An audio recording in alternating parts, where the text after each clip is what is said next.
Guys, I want to share with you today how to use my favorite tool, or one of my very favorite tools. It's a multi-tool.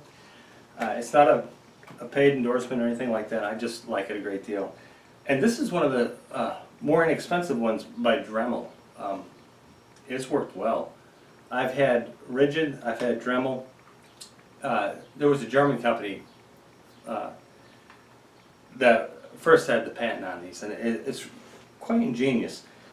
It's quite an ingenious tool. It takes a blade or a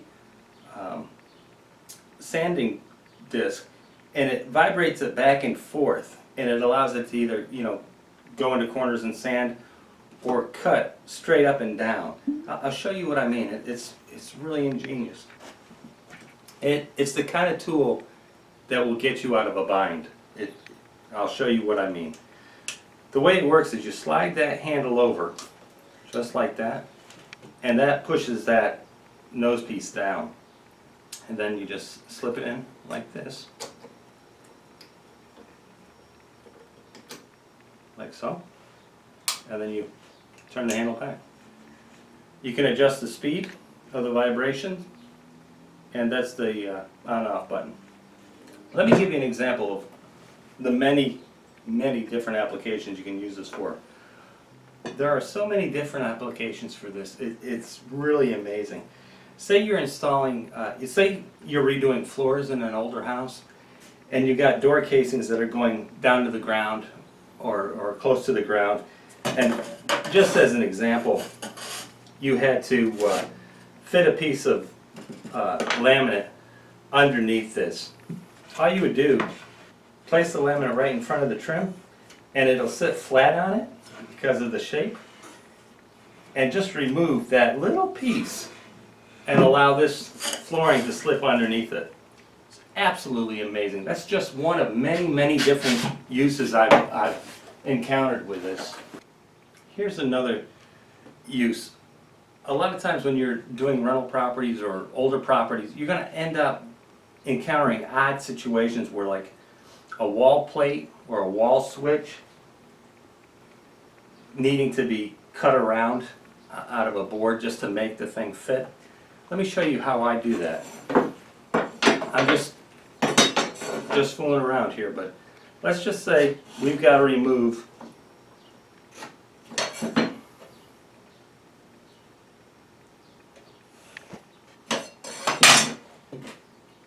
this, something that would look like that. So when I put the board up against it, the outlet would fit, or the switch would fit. Okay?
Can you see that?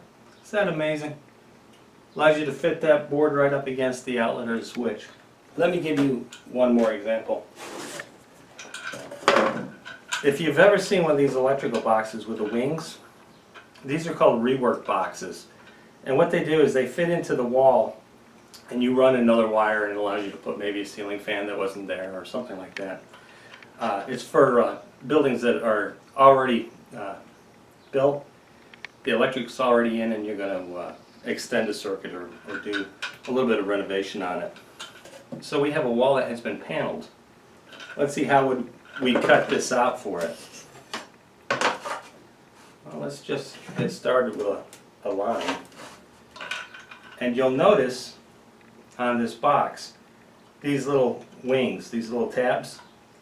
Don't cut past the tabs. Cut on this flat and this flat.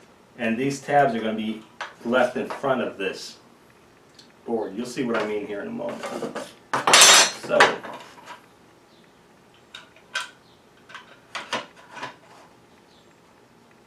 right now I'm just marking it where my cuts are going to be. You got to make these boxes a little bit tight because they'll fall out. That's the greatest problem, is you cut it too oversized. Don't be afraid of cutting it and then having to go back and cut it again.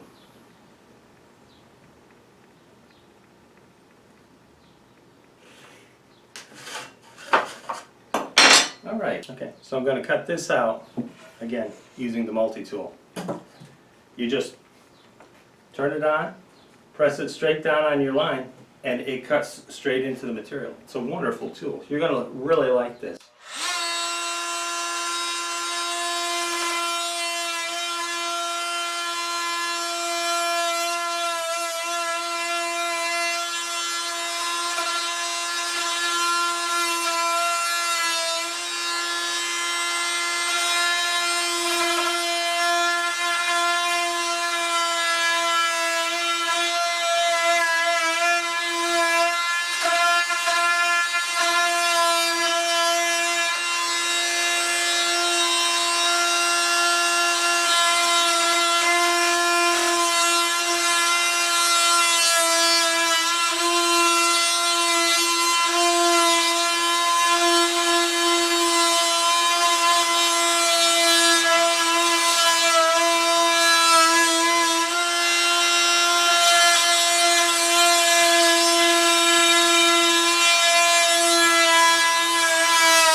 One of my absolutely all-time favorite tools. And then you take your rework box and you slide it in. Look at that. How is that? Is that amazing? Absolutely super handy. And just to show you how this works, as you take the screwdriver right here and you start turning it, this is going to flip up and then it's going to suck in and hold that box up against these little tabs. Man, this tool makes some difficult tasks really, really easy and enjoyable. I've got one last thing that I want to show you how I use this. Alright, another example is when I'm building door casings or window casings, and I want to have, this is wood siding, and I want to inset this so that it looks like, you know, instead of putting this on top of it and I got to fill it in with a lot of caulk, and I cut it in just like that, and it gives me straight lines using my casing as my straight edge. I'll show you in a moment. I built a little hutch for glasses and some shadow boxes, and again I just put it up like that. I built it and then I went around just like that, and then I removed all of this, and you'll see it over here in a second, but you see how I did it. This is what I meant. I took a 2x6 or a 2x8, routed the two edges like I showed you with the router, and then I put it up against the wood siding just like I showed you with the door casing or a window casing, cut it out, removed it, and that's how I inset this little hutch. And it makes it look like a built-in instead of a second thought. It's really a cool idea. One last thing that I want to show you. This is for cutting only wood, okay? I had toasted it and I don't have another blade. I wanted to show it to you. I really like using it where it says metal cutting, because I use this to cut nails and brackets really just quick. It just goes zip, zip. and I'm done. Alright guys, I'll catch you on the next one.